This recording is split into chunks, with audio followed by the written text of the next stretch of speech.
lazaina dia izao no ataovy ao an-tsaina mihodiny indray miserana ihany feno hasoparana feno tomany raha vao latsaka ety an-tany dia injay sahady fa efa tomany mila hafanana mila fitia mbola lavitra mantsiny dia soloy fitiavana ny andronao sisa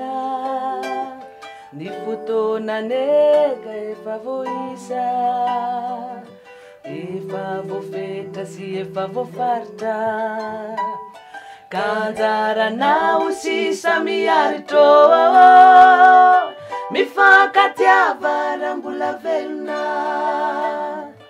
izany indrindra no maha-olombelona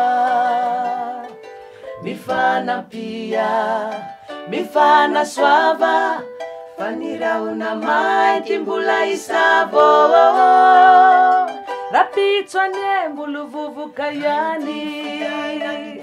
mody taolana sy vovoka tany mitovy saranga hitovy anjara fa nihinana voankazo voarara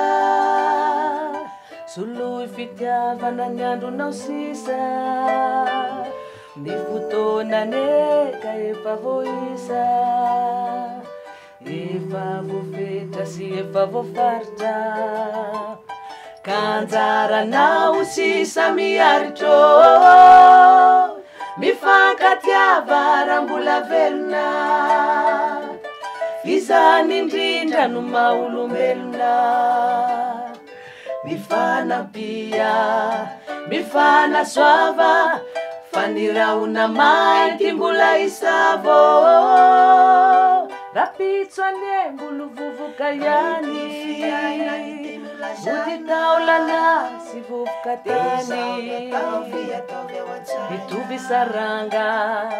hitovy anjara fa nihinana voankazo voarara